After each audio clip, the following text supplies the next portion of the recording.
Welcome back, everybody, to another episode of the Pinstripe Prospects Podcast. Well, if you had the over-under, and if we're going to hit 10 episodes and you took the under, that's your fault because we're on episode number 10 of season number 2. We're happy to be with you once again. We hope you're all staying safe, staying inside, staying healthy as we try to get you through another week of no baseball. We still have some great topics to talk about. We have some great Yankee pitching updates. Pitching coach Matt Blake talked to media over the past week. We'll talk about that. We have Prospect Madness update where we are getting into the semifinals. Our final quarterfinal matchup went up today on Twitter at Pinstripe Pros for you to vote on for the top Yankee prospect of the last 10, 15 years. And let's just say the voting was surprisingly lopsided. We'll get into that. We'll pick our semifinal winner, which I think the first semifinal right now, Gleyber Torres versus Aaron Judge. That's going to be an insane semifinal. We'll get into that later. Last week, toward the end of the show, we talked about what Jack Flaherty tweeted about the pitch Arsenal debate. So James O'Connell, my co-host, and I are going to give our favorite Yankee pitch arsenals. If we had to take a pitch from each Yankee, what would we take? And then our final thoughts, we'll talk about the idea of Jeff Passan floated out there at ESPN on Tuesday night, and then MLB came out with a statement, or Monday night, and then MLB came out with a statement earlier Tuesday morning about baseball starting up in Arizona in May. We're going to have a lot of fun with that. We want to remind you can get involved with the show at any time. You can tweet us at Pinstripe Pros. Like us on Facebook, follow us on Instagram. Be sure also to download and subscribe to the podcast on iTunes. Give us a rating. We prefer 5 stars, but we want to hear from you. What segments you want to hear, what guests you want to hear on the air. What do you want us to talk about? We're open to any ideas, and we're open to any feedback from all of you. So either iTunes, Spotify, Google Play, wherever you get your podcasts, chances are we're probably on there. So without further ado, we bring in my co-host, James O'Connell. James, how you doing? Hanging in there, man. The social distancing stuff really gets me every time, that word. But yeah, I guess just watching a lot of TV, doing a lot of schoolwork, playing a lot of video games. There's just really still nothing going on. Everyone hanging in there.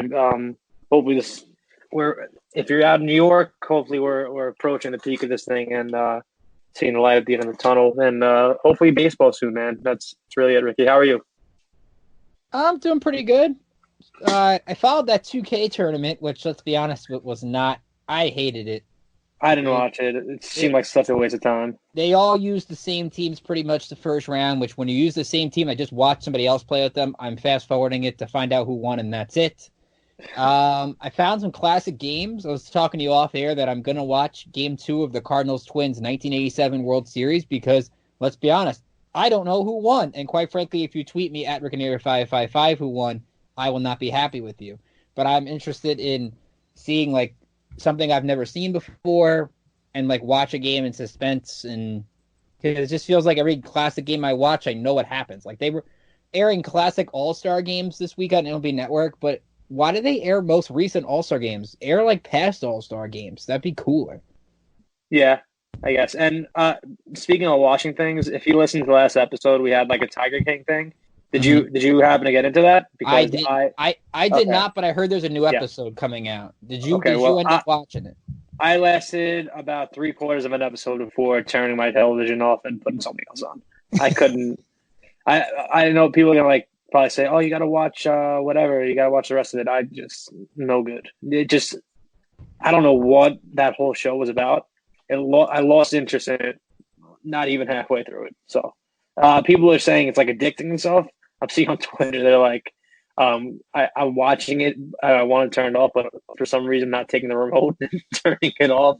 I did. I took the remote and I turned it off. Yeah, I can imagine. I mean, I know they're coming out with a new episode over next week, but how's your other show doing, by the way? All American finished it within like 3 days. It's like so good. It was so good. It's I don't know. It's a little sports in there, a little drama. I don't know. It's really, really good. If you liked Friday Night Lights, if you liked One Tree Hill, if you liked all those shows, this is a show for you, man. All American on Netflix. Now maybe we should save this for the end of the show, but being the major golfer that you are you excited for Masters in November? I'm excited for a November Masters, man. I'm excited for a fall major season. The United States Open at Winged Foot right here in New York, Westbury. I think looking at September. Still keeping in New York, which is great. I'll probably be there. Yeah, I'm excited for a little fall season for all these majors because I think I've said it before. If you think about it, the fall can be absolutely unreal. You could have October baseball, hopefully, God willing, the start of football season, uh, major golf championships, and you're just coming off probably an NBA playoffs if they don't cancel the season. So the golf, the fall has the potential to be something we've never seen before, and keep that in mind as we go through this. But all in all, I'm very excited for the fall Masters and just major in the fall, man. Like something about the fall really kind of gets you going. I don't know what it is. I don't know if it's the feeling in the air, but it just it feels like you're living a significant point in time every time you hit the fall. That's just what I feel. I mean, you get 3 out of 4 because the British Open canceled, but 3 out of 4 is never Correct, bad. correct. So let's get into a couple of Yankee things, and I think the one big Yankee news other than Garrett Cole's playing catch, Adam Ottavino's playing catch, that's also really cool. But Matt Blake, the pitching coach, talked to the media over the past week, and I found a couple items interesting from what Matt Blake told the media doing those virtual pitching sessions, which I think is pretty cool. The first article I wanted to bring up, BrianHookMLB.com has both these tweets. The first is James Paxton, who's continuing his throwing program in Wisconsin, and is still aiming for a mid-May, early June return. Now we'll get into later what mid-May could be in a weird world kind of thing. But Blake's saying we really feel really good about his progression. It's something we've talked about before all this happened, before the pandemic, and a little bit during. We had a segment on Paxton a couple weeks ago. But just to have him back if the season is late May or June, or if it's, let's say, the segment we threw out there with like July and 100 games I've seen thrown out there, that Paxton right now seems to be on track to be back for that. I was actually never really worried. Like once this pandemic thing hit and baseball season got canceled, I was never worried about James Paxton coming back on time, just because of like the promising updates we were getting that he was already throwing on schedule. Scott Boras threw out that he will be back in May. So I wasn't really all that worried about James Paxton. It's nice to get some good news when in a world where we aren't getting any good news really pertaining to sports. Everything's kind of either canceled or and whatnot. But it's nice to get some good news. I did expect it. I don't know if I'm getting greedy, especially with this Yankee team. But I did expect a James Paxton return whenever baseball resumed. Yeah, at least I think that's the one comforting thing is that Paxton should be back, Stanton should be back. Who knows on Aaron Judge? I think there's still a few weeks away from even evaluating that. So that's not the good news. Everything else seems to be okay on the Yankee front. And the other piece of information Blake gave, and from what you liked early on in the spring, James, you'd be really happy with this. Blake said Jonathan Loaisiga impressed the Yankees this spring. Blake said he was an interesting option. We kicked it around, whether it was a full starter, opener, or Swiss Army knife role. He had obviously really taken a step forward this year. It sounds like if we had gone into the regular season, he was on track to be the fifth guy, and I'm pleasantly surprised by that. Listen, man. I don't know. I don't know how often I'm right, but I'm telling you, I'm right with this guy. I don't know how many times I had to say it on this podcast. So for people understand, Jonathan Loaisiga has the potential to be an absolute stud. He does, and I'm glad the Yankees are finally seeing that. And to see the word starter mentioned with Jonathan Loaisiga just puts a smile on my face. Like, thank you for not giving up on him in that sense, because his stuff is too good. You put that guy in the right hands, take him out of the old and tired ways of Larry Rothschild and put him into a newer system that Matt Blake is running, and you could get some maximization of potential. Is maximization a word? I don't know. You could maximize potential there. So, and there's a lot of potential to be had with Jonathan Loaisiga. So, give him that fifth spot, and I think he'll run with it. The only question is a matter of how long he could really go in a game. He seems to kind of lose steam as he goes along, but I don't know. Hopefully they're going to find ways to combat that. But yeah, I'm really happy to hear that the Yankees are seeing exactly what I'm seeing. And I think what also helps, and I always hesitate to bring this up with all that's going on, to bring up the after effects from a baseball perspective. You have to be very sensitive to that fact, especially what's going on locally here in New York City. Mm-hmm. But when baseball eventually does return, and it's, let's say, a shortened year, the Yankees have a healthy rotation. Now you can use Loaisiga as that Swiss Army knife. You could use him in shorter stints where you don't have to worry about his innings limits or anything like that. You could just say, you know what, we're in about a half a year plus the postseason. Just go out there, give us 2 or 3 innings of your best fastball, your best off speed, and just let it rip. And I think that could be a really good thing for this team to have that guy that basically Chad Green with higher velocity. Yeah, and I don't mind that. I don't mind, but I don't want to see him get phased out. I don't want to see a talented arm like that get completely phased out. People I saw on Twitter and really listened to other podcasts, so like I don't want to see anything of Jonathan Loaizaga. I don't want to see him mentioned. Like, why? Are you guys like just not seeing things correctly? This guy has a triple-digit fastball, a curveball that falls on the table, and a changeup that can be a plus pitch if developed correctly. And he was working on a slider in spring training, right? Yes, but I think you also have to bring up the fact that if the Yankees have a fully healthy rotation going into a shortened year, he's going to be out already. Of course. But unfortunately and fortunately for him, they're not going to have a fully healthy rotation. Severino's out for the year, no matter how many games are played. You're not going to see Luis Severino in the year 2020. Right. So there's a spot for him. There absolutely is a spot for him. If you go through it, you have Garrett Cole, James Paxton, Masahiro Tanaka, and then you have two spots for 3 guys. And it's Jay Happ, Jordan Montgomery, and Jonathan Loaizaga. And what they do with that, I don't know. I would assume Loaizaga kind of has a foot back on those two just because of Jay Happ's contract, and B, Jordan Montgomery did look very sharp in spring as well. So and he has the history of being a starter. So you would assume he has a step back. So am I going to pencil him in as a starter? No, but I am going to pencil him in for a significant role in the team one way or another. Yeah, I think you're not going to put him over Happ. You're not going to put him over Montgomery just because I think him as that 6th starter, even as a swing guy, brings more to the table as a swing guy than Happ does or Montgomery does. Because at least he can blow you away as a swing guy. Happ can't. Montgomery can't. Like, there are guys that need the multiple innings. So I never really pictured Loaizaga beating out any of those 2 guys. But I do think maybe you could also make the decision because you have a Luis Cessa or somebody like that. You could keep Loaizaga in AAA starting until, let's say, one of those guys gets hurt and have him ready to go. I think that's also an option. That doesn't sit right. I don't know. That just doesn't sit right with me because in my mind, Jonathan Loaizaga has some of the best stuff on this Yankees team. Not the best, obviously. You have Paxton, you have Cole, you have whatnot, but he's the top in terms of just assessing pure stuff. Loaizaga is at the top of this Yankees team. Near the top, somewhere. So I don't like setting him down to AAA, especially after what we saw in spring training. We saw a dominant arm in spring training. And if we see him in little spurts for 2 or 3 innings, if we see him as a starter, so be it. And as we discussed, kind of, the changing baseball rules here, one of the things were kind of the double headers were placed 2 7-inning games for double headers. So that could be a great role for Loaizaga. Throw 4 to 5 innings or 3 to 4 innings of that game.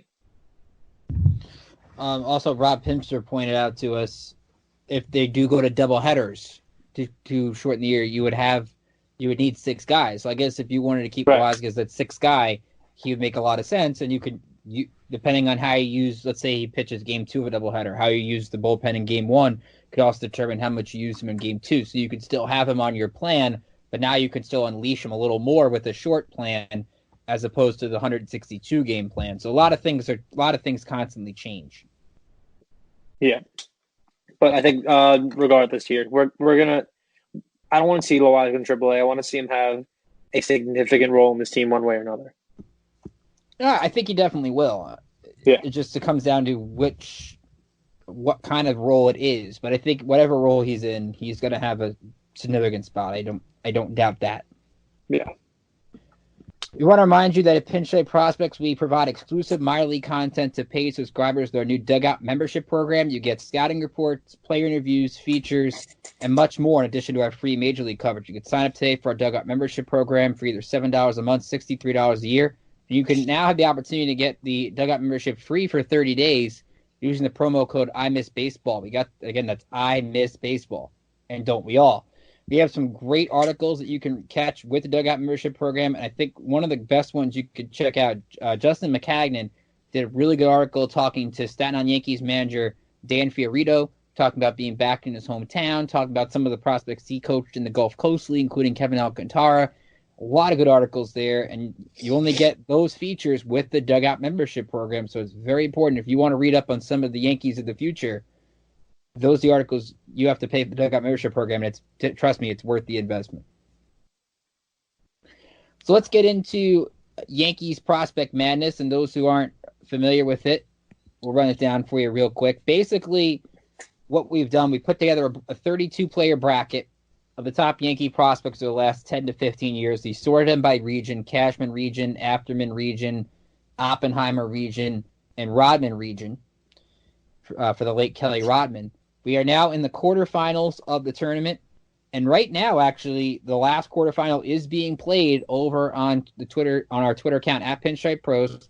Dylan Betances against the 4 seed Clint Frazier in the Rodman region. And right now, Clint Frazier is very close. It's 54-46 Betances. You have up until Thursday to vote. Remember, each quarterfinal matchup is 2 days. So this is arguably the closest quarterfinal out of the 4. So Clint Frazier trying to make an upset bid into the Final Four. I think that would be a stunning upset. Let me go through the other matchups real quick. The Afterman region, Gary Sanchez absolutely cruised. 82-18 over Miguel Andujar. That was kind of a surprise. I thought Andujar would keep it close. Turns out that just did not happen. The other matchups, Aaron Judge in the Oppenheimer region beat Jason Dominguez 77-23. So Dominguez's Cinderella run comes to a close. And then finally in the Cashman region, Gleyber Torres with an 86-14 blowout over Luis Severino. So we talked about James before we started. Very surprising that we had really 3 blowout games so far, and Judge was the one that had the least blowout out of the 3. That surprised me a little bit. Yeah, the most surprising thing really was Gary Sanchez and Andujar. I think we both agreed there because Gary Sanchez has not had a good run of it, go of it, really, as the last 2 seasons. He really had 1.5 good years in pinstripes, really. It's 2016, 2017. Yeah, I'm surprised because Andujar has, if you go by kind of recency bias, I guess Andujar hasn't been on the field, but in 2018, Miguel Andujar produced at the plate more than Gary Sanchez has since 2017. So I'm surprised people didn't really gravitate towards Andujar a little bit more than 18%. That seems a little low to me. It does seem a bit low, but it also, I think, if you voted strictly off the prospect perspective, Gary Sanchez was really highly regarded as a prospect. Oh, yeah. I think that also plays an equation a little bit for some people. Again, we still want to hear from you. If you voted for Sanchez or you want to voice your opinion on the votes, you can always tweet under the poll. We'll read them on the show. A lot of people were surprised Dominguez was on this bracket, but I mean, it does say something that Twitter seemed to vote him into the quarterfinals, and he, at least out of the 3 matches we've done, got the most votes between Severino and Andujar. So it's something about the hype of Dominguez. I'm not surprised Aaron Judge won. I think a lot of Yankee fans who followed this bracket are pretty relieved Aaron Judge won. It would have been a really weird result if Dominguez did, but at the same time, it depends on how you want to vote.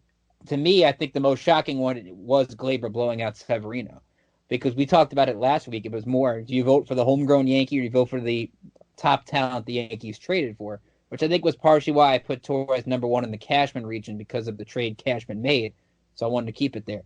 But I was shocked that it was like 86-14 Gleyber. I thought Severino would at least got in the high 20s, low 30s. I'm not surprised. That doesn't really surprise me as much because I think I don't know if I said it last week, but Gleyber Torres has become an absolute superstar for the Yankees, and he was the number one prospect in baseball at one point. Let's not forget that. He was the top dog. So a combination of being the top dog and being arguably the best all-around player in the team, or second best all-around player in the team, however you want to kind of spice it up there. I'm not surprised by that result, and kind of add in Luis Severino's injury problems over the last 2 years. That's about what I would expect, to be honest with you. So we'll get into the semifinal matchup between Gleyber Torres and Aaron Judge in a second. I want to get your thoughts, though, James, on the close battle we got going between Betances and Frazier. Are you surprised that Frazier is not 50-50, but keeping it close early? Yeah, very surprised. Clint Frazier has done next to nothing in pinstripes. No offense, Clint. He really hasn't done anything as a Yankee. He's had a couple cool moments here and there. In the Grand Slam in Baltimore, that what was it the 3-run homer in Baltimore that we saw on Twitter. I don't know if you saw that one. The Yankees Twitter tweeted that out. And then he had that walk-off home run against the Brewers, I think, in 2017, I want to say. He's had his cool moments, but he's done next to nothing. Betances has had actual top-of-the-line moments in pinstripes in that wild card game and against the A's. I kind of refresh my memory. How do you do this year in postseason, Betances? Was he? Oh my God, he didn't play. There you go. That's why I don't remember. Okay, he didn't even play. I'm not. I am very surprised that Clint Frazier's keeping it close here because, like I said, Betances had a very successful career in pinstripes. He was absolutely dominant, and Clint Frazier has really done absolutely nothing. So Frazier would, I think, if he somehow pulled this upset, would give Gary Sanchez a clear path to the Prospect Madness final. But the other semifinal, let's be honest, could be the championship game in a lot of years. Gleyber Torres against Aaron Judge. That vote will take place probably on Friday. So remember, the quarterfinal will end Thursday, and then we're going to likely have the semifinal start Friday. It's going to be a 2-day vote, so you'll have Friday, Saturday for the Torres-Judge matchup. You'll have Sunday, Monday for the other semifinal, and then we'll reconvene on Tuesday to preview the championship matchup. So, to me, Torres versus Judge, this one's a really interesting matchup because you look at I've got both their minor league numbers up here. Aaron Judge never had more than 20 home runs in a given minor league season, but still has had 27, 52. 52 obviously coming in 2017, 27 the last 2 years. And Gleyber Torres, obviously you mentioned how the top prospect accolades he had. 2017, he hit 309 in 23 games in AAA Scranton Wilkes-Barre. He came over, of course, went to High A Tampa in 2016, so he's only played for 3 Yankee affiliates, but obviously we know the talent that he's had. How do you stack this one up, James? Who's got the early edge in your mind? If you asked me probably last week, I would say Judge. But if you think about it, I'm really going with Gleyber. I think he has the edge because if you factor in prospect status at all, Aaron Judge was never seen as an elite prospect, in my opinion. I never thought of Aaron Judge to be the next star of the New York Yankees at any point during his minor league career. He came up, hit a home run in his debut, and then everyone kind of thought, man, this kid could be pretty good. He was, top 100 prospect list. He was one of the Yankees' top prospects and whatnot. But he was never seen as an elite prospect in the top 20 range, top 10 range. Gleyber Torres was. Gleyber Torres was wrecking the Arizona Fall League as a 19-year-old or a 20-year-old. I forget which one it was, but he was absolutely dominating in the minor leagues. He was ready to come up in 2017. That's how far along he was. So in terms of prospect status, Gleyber Torres blew Aaron Judge out of the water, in my opinion, just from what I remember. And as a major league player, it's a lot closer than I think most people would think. I don't know. I think I would go with Gleyber. I think I honestly would vote Gleyber. I think Gleyber's going to win. I'll make the case for Aaron Judge. Number one, we go off the homegrown thing, which didn't help Severino. It could help Judge. Because I think a lot of people love the personality Judge has and how he seems to be a leader. I think that can blow in the equation. Also, I'm going to give a little love for Judge's minor league numbers. He was a 2-time minor league All-Star. He made the all-prospect team in 2014 in the fall league. So while he wasn't what Glaber did in the fall league in 2016, Judge did have a good 2014 fall league. So both have good AFL numbers. I think that helps him. 3-time organization all-star at MLB.com. Torres had one with the Cubs that same year, but he got traded in that year in 16. So while I think from a minor league prospect standpoint, while Torres had the national accolades, I think Judge, I mean, he was a first-round pick. So he didn't have what the fanfare Torres had, but there were still expectations for Judge, and I mean he got to the majors in 2016 as well after being drafted in 2013. So he didn't take that long to make the major leagues, all things considering, either. Yeah, but the thing is, Judge, in my opinion, didn't have that oh crap, here comes this guy feeling when he came up. I feel like there was still an unknown when Aaron Judge came up. Glaber, you kind of knew off the bat you were getting stuck. Mm-hmm. So that's kind of where I assess the prospect situation. And Aaron Judge is probably my favorite player in the big leagues. There's no one I enjoy watching more than him. And I'm still going Glaber Torres here because the combination of injuries and prospect status, I just think you have to go with Glaber. And you think Gary beats either Frazier or Betances, regardless? Because I think that as well, although I think Betances would make it closer. That's what I originally thought. But considering the fact that that Clint Frazier's making it closer, so I don't know. I don't know what to think. It's like March Madness. You just don't know. That's why they play the games. That's why we make the polls. But I think the consensus is whoever wins Torres and Judge is going to win the Prospect Madness championship. Agreed. Yep, that is a championship. So remember, go to @PinstripePros on Twitter, cast your vote. Feel free to comment why you made the vote. I just want to hear the thought process you had with your votes, just to see. Remember, we didn't have a set criteria, so if you want to give your thoughts on why you voted, do you like him as a prospect? Did you have a great moment watching him as a prospect? Do you go off the major league numbers? Like, what did you go off of to make the vote? I want to hear from you. So please feel free @PinstripePros. You can email me too, rickjkeeler@gmail.com. I'll gladly take your emails as well. So let's get into the segment we had last week. Now, part of our final thoughts last week, we brought up a tweet from Jack Flaherty that popped up. We didn't really get a chance to chime in on it in depth because it kind of came by surprise. But Jack Flaherty threw out a pitch arsenal list, and he took one pitch from any pitcher he wanted to complete a 5-pitch arsenal. So I thought this idea was really cool and kind of broke it down a little bit last week. We've each had a week to kind of look at everything. So we're going to stick to it as I believe, James, we decided was a Yankee-centric pitch arsenal for the sake of this show. I didn't do that, but we all can. Right, so I made a Yankee-centric one. You made the regular one. I'll let you throw out the regular one first. Okay. So I have a Garrett Cole fastball. That's Yankee-centric. A Chris Sale slider. Okay. A Clayton Kershaw curveball. Pedro Martinez changeup, and a Mariano Rivera cutter. So I have 2 Yankee stuff in there.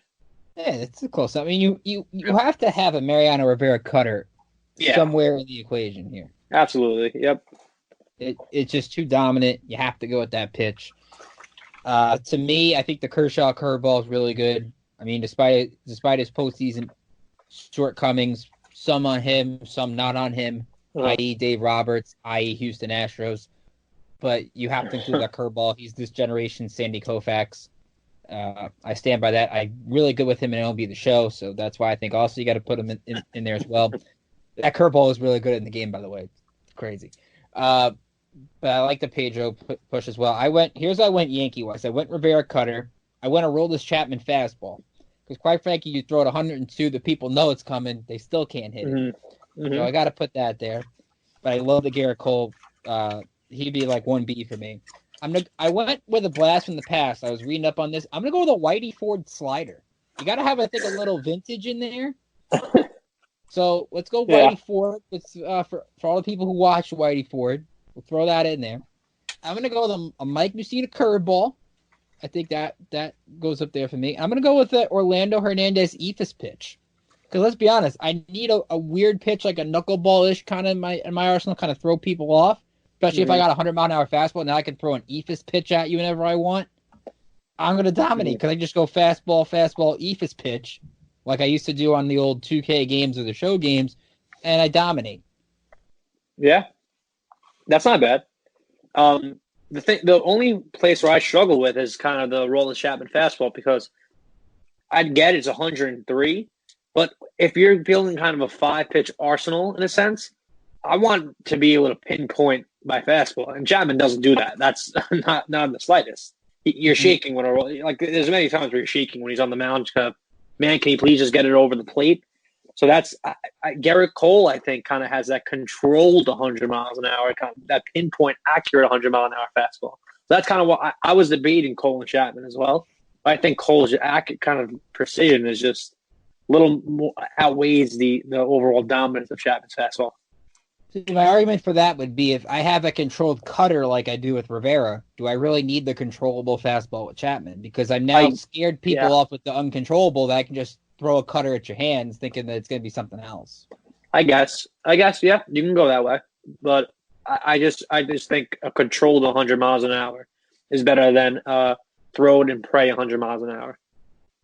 The other thing I thought of, at least from a Yankee side here, I thought about putting Andy Pettitte somewhere. I was going to say Andy Pettitte curveball. That was going to be kind of like what, or Andy Pettitte off the pitch of switch just to show some respect for in this thing, Yankee centric. It just felt weird leaving out Pettitte because to me, if from the great teams in the '90s and then 2009, you don't get any of those without Andy Pettitte. Nope, absolutely right. Which, by the way, shout out to James Smith, who is the Yes researcher, for putting clips of every Yankee postseason win since 1995 on his Twitter page. That's been so much fun to just watch Yankee clips of past playoff wins. I think he was on 2011. I think he got up to today. I didn't see that. What's his name on Twitter? I know it's James Smith. I'll get the exact thing for you in a second. I'll pull it up.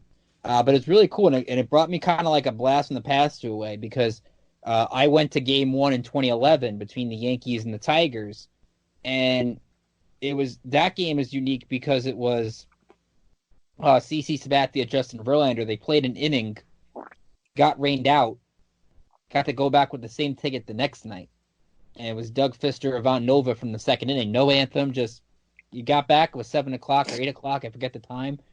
It was just, all right, we're playing ball starting from last night. So it's probably one of the more unique playoff games I've ever been to. I don't know why you bring up Ivan Nova. Kind of just, I feel like he was a little underappreciated. Ivan Nova, he had 2 very good years in the Yankees. He was underappreciated. Just shout out to Ivan Nova. It's at James Smite 621, and he got up to Game 5 of the ALDS between the Yankees and Orioles. Obviously, he can't go past that because the Tigers swept the Yankees after that, which is still a surprise. I still think the 2011 Yankees are the best of the bunch that never won a championship. That's a hot take. Like from that era, or in general. In terms of this era, like since 2009, if you want to go the 05, 06, 07, but I felt like 05 the Angels were always beating them. 06, Detroit was just better. Cleveland, I don't know midgets or not, the Indians still won that series in 4. You needed Phil Hughes to save you to avoid getting swept. That really didn't change things. To me, 2011, they should have beat the Tigers. To lose that series in 5, and they had runners in scoring position every inning, and then to really, I don't know if they would have beat Texas again after losing them the year prior. Probably not. But I thought that team at least had a shot to beat Texas. I mean, if the 2010 team stole Game 1 and lost that series in 6, maybe the 2011 team could have. If you think 2011 was better than 2010, then you believe the Yankees had a better shot to beat Texas. I don't know, because you ran into kind of 2 monsters that year. In 2010, you ran into the Josh Hamilton AL MVP monster Texas Rangers, and was that 2011? That was 2010, right? 2010 was the ALCS loss to Texas, yes. Okay, so yeah, you ran into the monster that was Josh Hamilton. 2011, you ran into Triple Crown Miguel Cabrera. So you run into 2 absolute kind of monsters in the middle of that lineup, and then you have Was Cliff Lee was on that 2010 Rangers team too, right? Or no? Or was he on the Phillies at that point? I'll double check for you real quick. I believe Lee was on the Phillies in 09. Right, but then I think he was a free agent. How did he get to the Rangers? I forget about that. He did sign as a free agent. Let me pull it up real quick for you. But yeah, Cliff Lee was a Ranger in 20. Got traded from Seattle to Texas in 2010. Yeah, right. That's what I remember. He was on that 2010 team. So, and the Yankees could notoriously never hit Cliff Lee. That was just like a known thing. I remember every time Cliff Lee was on the mound in the postseason, it just kind of struck fear into me every time. But yeah, they ran into two kind of monster teams that year. Might they have been better than the Tigers, I guess. But if you want to talk about the best teams never win since 2009, it's got to be last year's team. It has to be. That's where I stand, because you have the cheating Houston Astros and their stuff, and that team, man, won 103 games, all banged up, and it seemed like guys were just getting healthy at the right time. So, I would honestly make the argument for last year's team being the best team that never won anything. Could you make then the argument to the 2018 team that won 100 games and lost to Boston? No, I can't. No, I'll tell you why. Because every time that team was losing to the Baltimore Orioles so frequently, they were losing to teams that were so much better than so frequently. It was so inconsistent. I can't make the argument for them. That team from the get-go, sure, talent-wise, they were unbelievable. From the get-go, it didn't feel right. Last year, it felt right in every aspect, every game they played. I never felt like there was a game they weren't going to win. In 2018, you were holding on to the edge of your seat against the Baltimore Orioles. So that's why I can't make the case for them. Fair enough. I mean, obviously, when you go, what do they go, like 17-2 last year against the Orioles, with some really down number, and that goes into the picture, which is why that definitely plays a factor for sure.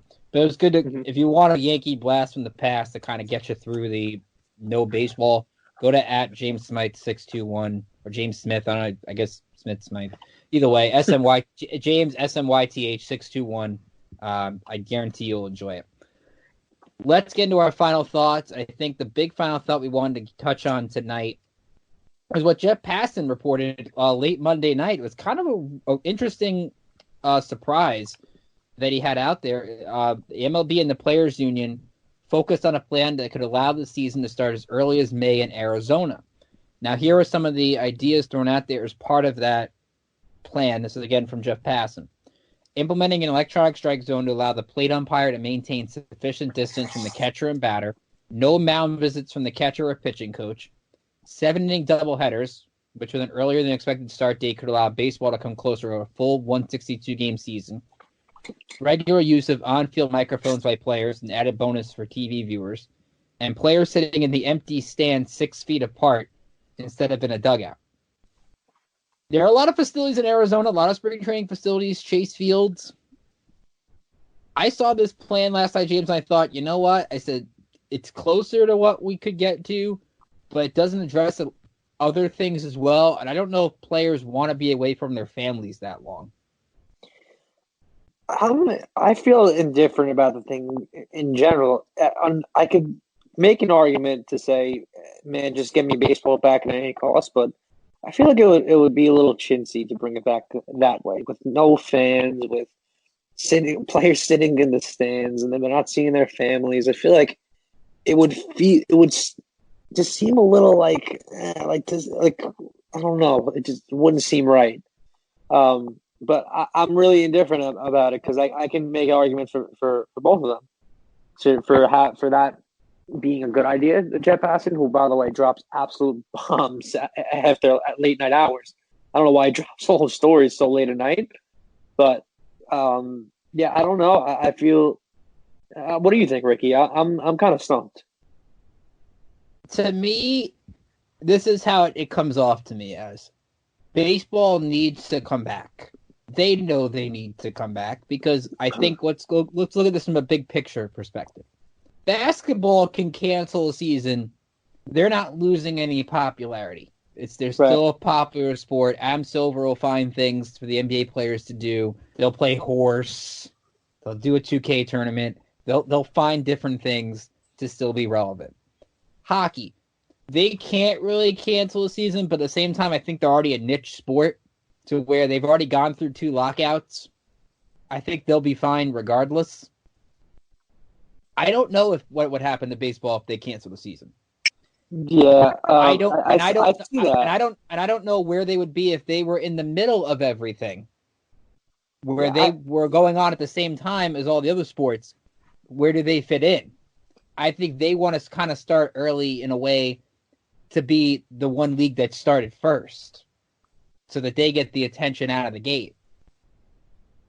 yeah. I saw that. I think I saw Jack Roberts tweet that this could be great for the game of baseball in the sense that they would be the only sport kind of on there, like for people to watch to pick up some fans and regain popularity and whatnot. And I see that idea. It kind of actually kind of sounds good here because that's where all the attention would be on baseball. What else are people going to watch? How many shows? How many movies can you actually watch? So I that might have just that reminding me of that may have just persuaded me kind of on the side that we do need baseball back, and I would sign up for that Arizona thing. I think, although it would seem weird, but I think I would sign up for it. To me, the one thing I think you have to get is the whole thing with players and their families. I think that's a big thing. If I'm a player, do I want to be away from my family for 4 months?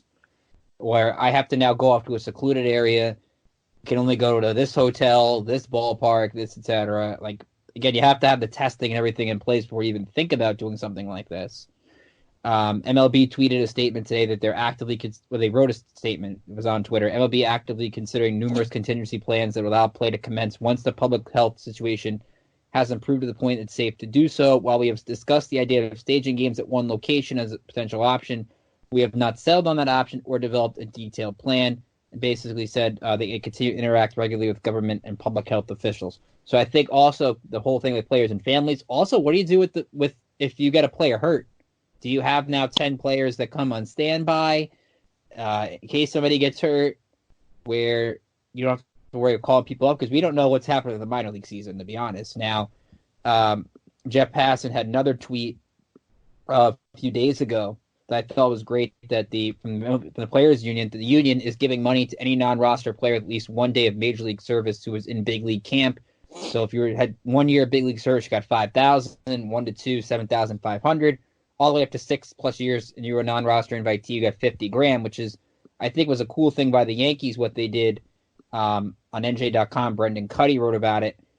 I don't know who had it first, but I saw the article from Cuddy that David Hale had his contract reworked to change his opt-out clause. So it was a good thing the Yankees did for David Hale, who is still, I think, we talked about him in past shows, how he could still play a factor in the Yankee bullpen at some point as that different role reliever kind of guy. But again, minor leagues, I think, playing this because A, we don't know when they're starting, if they're starting at all, and B, if you get a player hurt, then what happens? Yeah, there are a lot of obstacles to go through here. Just going back to the whole Passan article, there's a lot of obstacles to go under, over, sideways, whichever you want to muster it up. But at the same time, it's going to feel weird.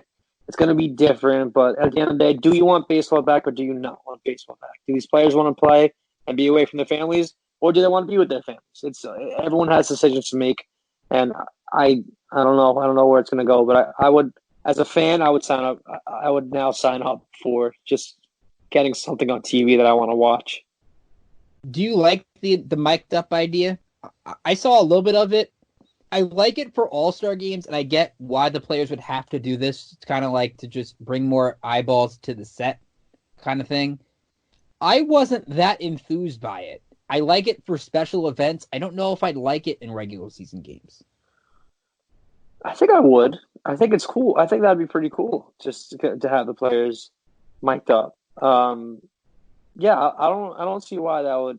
I guess it might be a little distracting for the players and kind of have them mic'd up every second. Is it having them mic'd up every second? Like, is that what they're proposing here? I don't know. I don't think it'd be mic'd up every second because if you go by the spring training what they did. Yeah. I think you maybe just have it on one particular player or a couple of players. Like Yeah, I if let's wouldn't say, mind. It's like what you see on Sunday Night Football or Monday Night Football.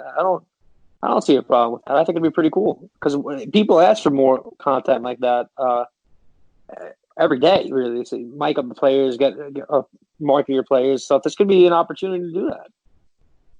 well, think of it this way: if it's an empty stadium and you just have players in the stands instead of the dugout, you can't bang trash cans. Right? That'd be a little that'd be a little obvious. So that I think it's an interesting idea. I think it's cool that they came out with this idea. The electronic strike zone, I think, would be because I know that they've been doing it That in would, different in yeah, the I saw independent that. league. I saw that. That would be a nice way to sneak this in. That would be a really nice way to sneak in this electronic strike zone. Doing it that way, and kind of making it a permanent thing. I really like their thinking. What's your take on 7 inning doubleheaders? I like it in the minors because it's all about player development. I don't want to wear out all my arms, and I think that's the right format for it. I feel like we're reaching a different point now if we start doing 7 inning doubleheaders. Don't like it. Don't like it. I think I said from the jump. If you're changing the actual game the way it's played on the field as opposed to what's going on off it, what's going on how to keep people safe. Not for it. Not for shortening games. Not for lengthening games. Leave the game the way it is. Get as many full games in as you can. I don't want any of that shortened game nonsense. If you can only play a 100-game season, then so be it. But I don't want any shortened games. And I don't want to be like a holier than thou baseball purist, but I feel like we'd have to like shut the record book if we went to 7 inning doubleheaders because Absolutely, absolutely. you basically just close the record book because those records are never going to get broken. Now, this Yep. might be a specific, just like for this year we'll do it, but you never know. They might like it, say, this looks pretty good. We might stick with 7 inning doubleheaders. Which I guess if you're a team with a really good bullpen, you could do a bullpen game because it's only 7 innings anyway. Sure, but like I don't give a damn, man. I just want you want to watch baseball. The sport that we know we love. It's played in 9 innings with 27 outs. That's how it's played, and let it be. Leave it be. So I think we had a really interesting show. Any final thoughts, James, before we wrap it up? This is no nothing. We got quarantine. What? There's nothing. Oh, my cable went out last night at an opportune time. That's my final thought. Is if you're thinking about getting Altice Optimum, don't do it. It's horrible. My connection stinks. So that's my final thought. A shout out or a non shout out in that case. Yeah, no, don't do it. I'm trying to quickly go through until I see a Jack Flaherty-esque tweet pop up that I can just throw out there. I don't have one, except I'm going to keep playing the show, and I know Rob Pimster does a great job doing some of the Trenton versus Scranton simulations on our Twitter account. Those are always fun, so if you're looking for a video game simulation to watch, I think those are really cool. Check that out. We do that on our Twitter account frequently. Besides that, I know I mentioned I watched the classic games. They got those baseball seasons documentaries. I'm a big baseball history guy, so I think I love watching the old school stuff more than the new school stuff because I've seen it. I want to see other things. So like if you have a game that you want to have me check out, feel free to send it to me. I'll watch it. Believe me, I'll put on a random Yankee game from like 1987 or something because it's I don't know what happened in it. Like at least like Yankee classics, the Yankees win. Now, it's more recent classics. I do think it's pretty cool though that like I saw that Michael Kay was live tweeting basically while the broadcast of Jeter's 3000 hit was on today. So I think it's cool. I think Flaherty did the live tweet yesterday of the Jeter dive in the stands game. Mm-hmm. So you kind of get their thoughts about what went through their minds during that game as it's going on. So I think that's a different perspective. I think Yes is doing a good job with that. Yeah, they do a pretty good job entertaining us. I mean, it's really not that hard to keep us entertained here. Just put on some interesting things and tweet some cool things. Just everyone's attention's on Twitter. So just put your focus there. So let me give a quick plug to some of the articles we have on pinstripeprospects.com. I mentioned the interview Justin McCagnon did with Dan Fiorito. That's a good stuff. Again, that's only with our Dugout membership program, and you could use the promo code IMissBaseball to get it for free for 30 days. And if you do, that's an article I'd recommend you check out first. Robert Coles, who you've heard on the show before, he looks ahead to the Yankee free agents in 2021. We've talked about that in our show a couple times. Tanaka, Paxton. Matt Jarrell talked about pondering Giancarlo Stanton's future with the Yankees. That's a long contract. Matt dives into it. And the other article we have on the site is international free agents Yankee fans need to know for 2020. Our own Rob Pipster wrote that. So a lot of content we have at Pinstripe Prospects, and we are determined to bring you content almost every day while you are waiting for baseball to come back. And we'll try to have something cool. We have player interviews that'll be up as well. And I think you'll enjoy those. So again, follow us on Twitter at Pinstripe Pros. Like us on Facebook. Follow us on Instagram. Subscribe to the podcast on iTunes, Spotify, wherever you get your podcast, and please give us a rating. We like 5 stars. 5 stars are cool, but we, more importantly, would like to hear your feedback and hear what you want us to talk about, what you're enjoying, what you're not enjoying. Feel free to share with us. We want to get you involved in the show as much as we can. You can follow me on Twitter at Rickinator555. I do Kick It with Keel over on Full Press Radio. This Thursday, I'm going to have my friend Jeff on the show. He covers the New York Liberty. I'm not going to say his last name because I'll probably pronounce it wrong. But Jeff and I used to cover the Stein Yankees together, so it's going to be kind of like a reunion in a way. And we're going to talk about the virtual WNBA draft because before the NFL does their draft virtually, the WNBA goes first. So I think that's going to be cool to kind of see how that works before we get into the whole virtual football thing. And my question of the week this week is going to be your favorite interaction with a player, coach, media member, etc. Kind of just like if you got an autograph from a player and that stuck with you forever and like made you like that player more, feel free to share it. I mean, that's part of my question for the week. So feel free to tweet me your thoughts on that and it could go on the air. James, how can they follow you on Twitter with your golf and basketball and all that fun stuff? Not a whole lot of things going on right now, but you can still follow me at O'ConnellNY on Twitter. I know I seem to put you on the spot every week with my questions. You have one offhand? Favorite interaction with a player, coach? Let's see. With a coach, it would probably be somewhere during last year. Probably one of the cooler things I would say. It was like a mini conversation with Aaron Boone. It was during the Subway Series. It's a stupid story, but it stuck with me. During the Subway Series, I think it was the final game of the Subway Series, and Aaron Boone was talking to some police officers after his press conference. We were all walking back to the Yankees clubhouse, and I was walking, and there was Booney, and he told the police officers that he was gonna drive. He was gonna drive their car out of there because the Yankees had like a police escort taking them out or something. And I made a smirky, stupid comment to Boone, and he made one back, and we both laughed about it, and that was really it. And another, I'll throw one more. I was covering Yankees Rockies in July, and it was like during that heat wave. Remember that heat wave where it was like 110 degrees or like whatever it was? It was like 100 degrees here in New York, and I'm walking out to the tunnel and there was no batting practice, but still I just went on the field anyway, just to take a look. I always did that whenever I was over there. And out from the dugout came Nolan Arenado in a hooded sweatshirt. And I looked at Nolan Arenado. I said, "Nolan, isn't it a little hot for that sweatshirt?" He said, "Dude, go F yourself." And we both laughed about it, and I walked inside. So those are my two interactions with players and coaches. Okay, I like that. I could give plenty of favorite interactions I've had as a media member in Staten Island. I think we've had some cool stories there. The one I've had with Josh Bro, interviewing him first night, was a lot of fun. As a fan, I would say my favorite was back in 2000. It was I forget the exact year, and I probably should. When Mark Teixeira was with Atlanta, I used to take part in these junior Met sportscasting competitions where I got to the final 6 years in a row. I didn't win any year, which I still am bitter to that, but that's besides the point. But as they said, you've gotten to the finals so long, you've never won, so we'll let you go on the field for batting practice for a game, which I thought was very nice. They didn't have to do that, so the Mets were great. Mm-hmm. They weren't. The one part that stunk about that was the Mets didn't bring anybody over to sign anything.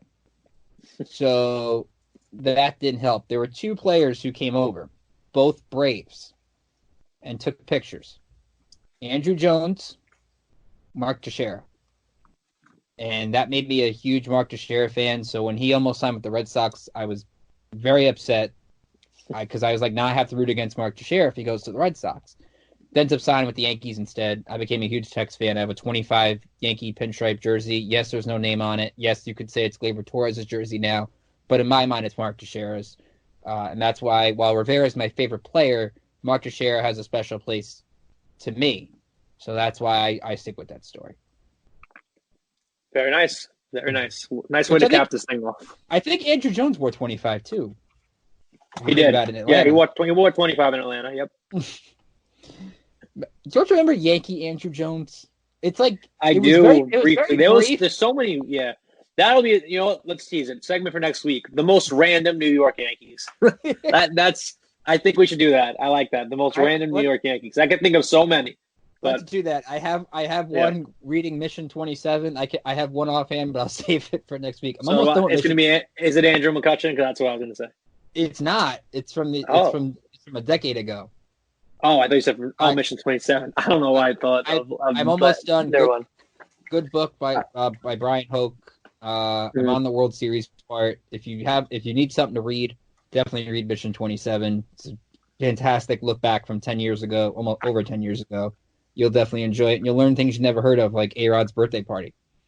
But thanks again, everybody, for tuning in. Stay safe, stay inside, follow the rules, and we'll see you back here next week. Have a good week, everybody. Later.